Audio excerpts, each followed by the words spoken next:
Now, for the most part, the Lady Toppers, they shot the ball really well. 10 of 17 from the field. But turnovers. Yep. Yeah, 7 turnovers, which is, especially they're kind of unforced. It's not like Kentucky Wesleyan's pressuring them or anything like that. Now, some of them they're trying to make an extra pass, trying to get the assist, but a couple of poor decisions. But, again, like I said, I think focus is probably the biggest thing in tonight's game against a team, Kentucky Wesleyan, that you just know you're supposed to win, and finals is now over with, and you got a trip to Hawaii next. So it's not easy to keep your focus. Now that is, not even talking basketball, just talking about really any job in the world. If you knew that you were going into Hawaii in a couple of days, I would imagine it would be really hard to focus on your work, whatever that might be, or if you are a Lady Toppers basketball player, when you can pretty much smell the beaches of Hawaii that are right around the corner. No question. That was the foul there for Hoosiers. She got an opportunity to score right here. But, yeah, my focus would be a little bit on Hawaii. Well, my focus would be on the plane trip. I would hate that. But, anyway, the beaches of Hawaii, especially when it's, 25 degrees in Bowling Green right now?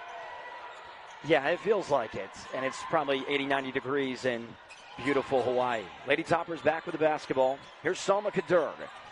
First time as she is getting on the court for this evening. Mariama So sizes up Sawyers, backing her down. Spin move, pump fake floater. Yeah, nice. Good move by Salma that time. Good move by So that time. Like I said, coming off, it's 3 straight games where she missed action for some personal reasons and came back and got a big lift against Wichita. And that was a nice jump hook.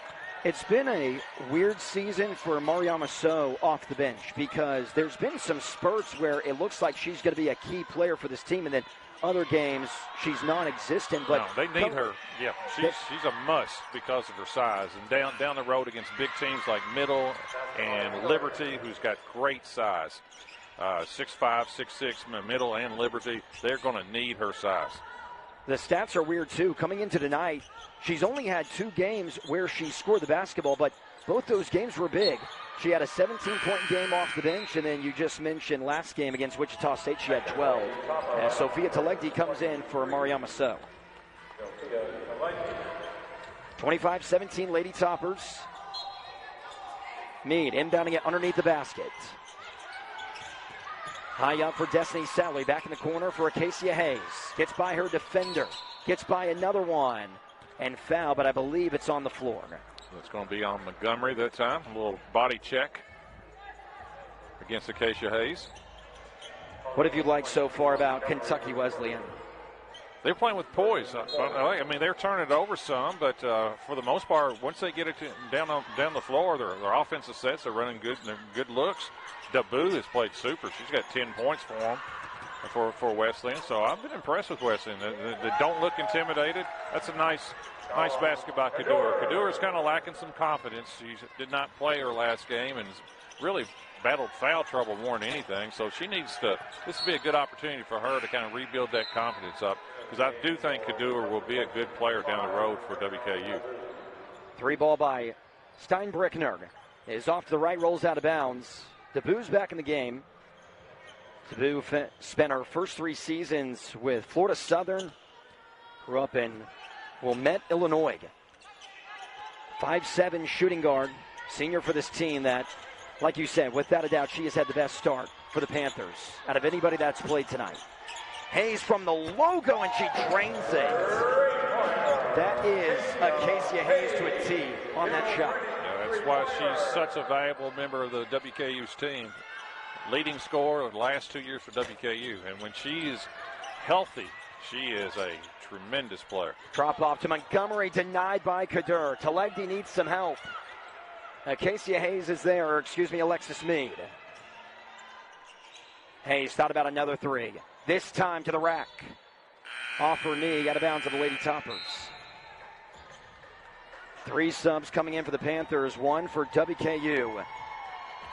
That's Carly Rose West, and that's Carly Rose West. That's her first action of the year. She has been ineligible and finally got her eligibility resolved with the NCAA. So glad to see her tonight.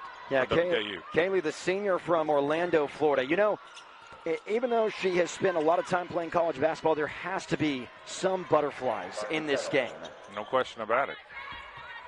30-19, Meade to the elbow, spin move, mid-range. Oh my goodness, what a move by Alexis Meade. She's up to 15 points in the first half. Riley Neal. Handoff to Ricchetto. Sets up the offense. Far side, DeBoo. Gets by Salary, and her pass is deflected by Alexis Meade. Seems like Kentucky Wesleyan, if they're going to have better success on the offensive side, they're going to need to do a better job on the defense, half-court defense, and then be able to turn in these fast break layups, because the half-court offense has struggled tonight. Cross-court pass, DeBoo traveled, got a little happy feet, trying to blow by Callie Rose West. I think all in all, if you're Kentucky Western, you're all in all pretty pleased, to be honest with you. WKU is just a tough matchup. You're just not going to see a whole lot of teams that pressure quite like Kentucky Wesleyan. That's an unforced turnover to WKU. Just kind of threw it out of bounds that time. I think Lexi thought Acacia Hayes was going one way and she went the other way. But I think overall, if I'm Kentucky Wesleyan, I'm pretty satisfied. Just down 13, second quarter. And all in all, they played very, very respectable. They play like a team that won 21 games last year they got 2 fifth-year players, and even some of their transfers are juniors and seniors, and they act like, to me, at times they belong. They're turning it over too many times, but I've seen Division I teams come in here and turn it over. They're a very smart basketball team. Well, what I watch is what happens once you turn it over. Do you go and hide in the stands? You don't want the ball back, or do you you pick yourself right up and compete the next play? And that's what I see with Kentucky Wesleyan. They're making mistakes, but I don't see them. Their body language is very good. I'll just say that. Rose West had an opportunity for the three, decided to not take it. Talegdi, corner, high arcing, switches it. I think that's big because Talegdi is a player that started off this year. She had 25 in her first game, and she's only been in double figures once since then. I think for WKU to get to the level they need to, I think she needs to be in that 11, 12-point category, to be honest with you. So big three in the corner for Talegdi. Yeah, it's been a quiet season for Talegdi. She had 25 points against Indiana State to open up the year, and then ever since then, not many double-digit games, really not any double-digit games. She's had 2 double-figure games, and she's had double figures in rebounds twice as well. So she's been in that 8, 9-point game at times and so forth, but still I think she's a great piece to this team. Off to the right, battle for the rebound. Lady Toppers all over it. Destiny Salary charges inside, and a blocking foul on Kentucky Wesleyan. They hate the call. Pretty good defense that time by 21 that time. Carson Sisk maybe just a half a second late on the rotation, but again, right play, maybe just a half a step too late. The thing about this team, John, for the Lady Toppers is they can have any player be their best player any night. Out of the 8 games they've had, 6 different players be the top scorer. Yeah, they can rely on a lot of people to get it done, even with Talegdi, not maybe the double-digit games that you would like to see out of her. 3 try is off, and Talegdi's there for the rebound. No, it's a great asset to have 6 different leading scorers in 8 games. No question about it. Great balance. But when it comes down later in the year in conference play, they're going to have to get solid production from Talegdi, and you can combine Talegdi with So together, that same spot. But they're going to have to get great production because the post play in Conference USA is really strong, especially with Middle and Liberty. Really nice swipe away by Hayes as DeBoo was there for the easy 2 try, and a timeout on the floor. Kentucky Wesleyan. That was just absolutely cruel what they did to you on that replay. They had you thinking that she was shooting the 3, and then that's just... Got the offensive rebound. I forgot her first basket. That is just unbelievable. We can't be making John look bad like that. Unbelievable. I could adjust. I'm very flexible. Here comes Destiny Salary to Acacia Hayes. Tees up a 3, knocks it down.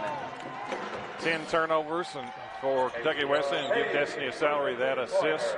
Good unselfish play and pass to the corner that time to Acacia Hayes.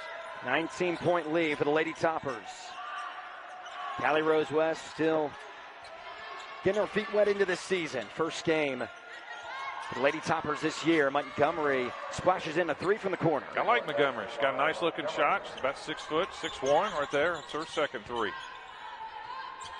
6-foot junior had 10 points last time out in a Kentucky Wesleyan win. And out of the 4 games they've played, she's gotten double digits in 3 of them. Rattles in and out. Here comes Hoosier. Up ahead to Montgomery. To the block. Spin move. Pretty and a foul. That's a good move by the freshman, Emma Brewer. Right there. A little spin move down the block right there. Nice job that time by Miss Brewer. Josie Gilvin getting ready to check in for the Lady Toppers.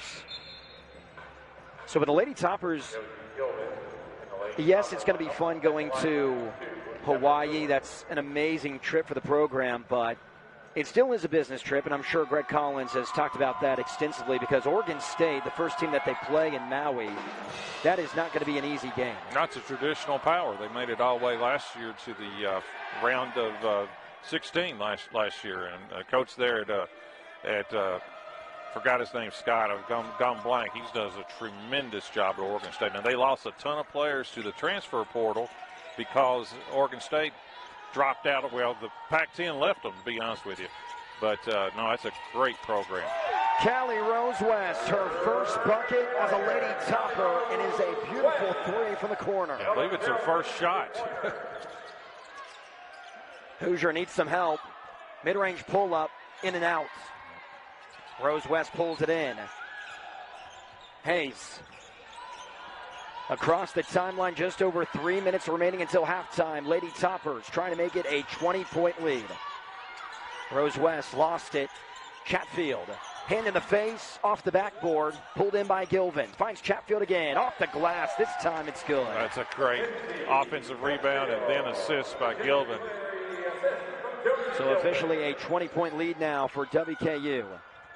Hoosier crosses over on Gilvin, and a foul. Gilvin maybe a little too handsy there.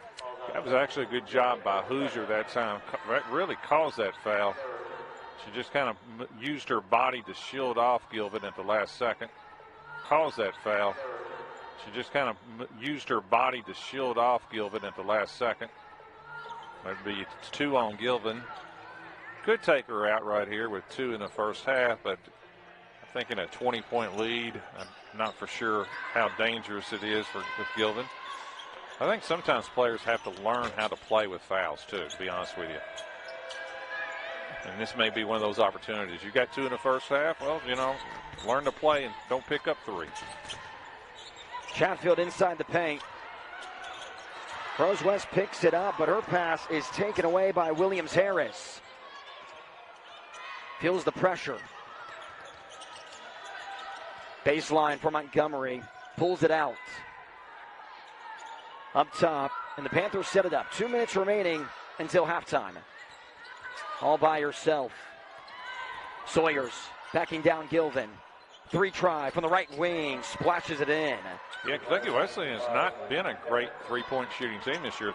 Just 30%, but they're shooting the ball with a lot of confidence. Hayes. Well, that's a foul, but wow. Unable to get the call. She hits the deck. Acacia, I mean, that'd been a foul. You'd call that even at the park. It looked like to me that was a foul, but maybe it was all ball. Ariama So back in. Let's see right here. There's a lot of arm on that one. When a player slaps down at the ball, if it's all ball, you know where the ball goes? Straight down. Is that right? Yeah, when it flies out, that means you got some arm and hand. Well, we thank you for your contributions. I feel a lot more educated. That's the physics rule right there. Here's Salary. 10 to shoot. Oh, too high for Mariama So. She has such a height disadvantage, and you could tell that's what the Lady Toppers were trying to do. They were trying to feed it inside. Everybody else was around the perimeter, but just unable to get it to her in time, or a good pass to her. Maya Pratcher also into the game for the Lady Toppers. They still have this full court pressure on with a humongous lead. Raquetto, far side debut. Back to Raquetto, able to save it from going out of bounds. Kentucky Wesleyan has to get a couple of shots before halftime to gain some momentum. Up in the air, offensive rebound. Raquetto a long two, and the line drive is pure. And that was off an offensive rebound. Alexis Mead now. A minute remaining in the second. Mead walking it up. Taken away by Kentucky Wesleyan. Off the backboard and in. That's double-digit turnovers for WKU, and that's, I guarantee you, Coach Collins will not be happy to have halftime. Carson Sisk with a nasty move right before the half. Pratcher over to Salary, trying to once again get it in for So. Unable to do it, but it's out of bounds on the Panthers. It's been 3 times so far in the first half trying to enter the ball to So, whether it's in the low post or mid post, and have not been able to connect on any of the 3. 36 seconds remaining, 17 on the shot clock. Telegdi just checked in for So. Mead trips. Harlem Globetrotters move to get it out of her hands. Great hustle. And Acacia Hayes didn't want to pick it up in a smart move because the Lady Toppers still have it. They've got 8 seconds on the shot clock, so they got to go coast to coast in 8. But that was great hustle by Kentucky Wesleyan. Diving on the floor. They are playing really, really well. Here comes Hayes. 5 to shoot. In the paint. Layup with a contact and a foul. It was on Sisk. Acacia's thing. Thankfully, I finally got a call. I think it's about her 3rd straight time to the basket and didn't get the calls the previous 2. But I got that one, though. Well, you know what she's probably thinking is, hey, refs, I know I have this mask on. I got this protection, but that doesn't mean that these players can just hack at me for free. As the first free throw in and out. Acacia shooting 64%, below her she shot 85% last year, so she's a little down right now from the line. Knocked that one down.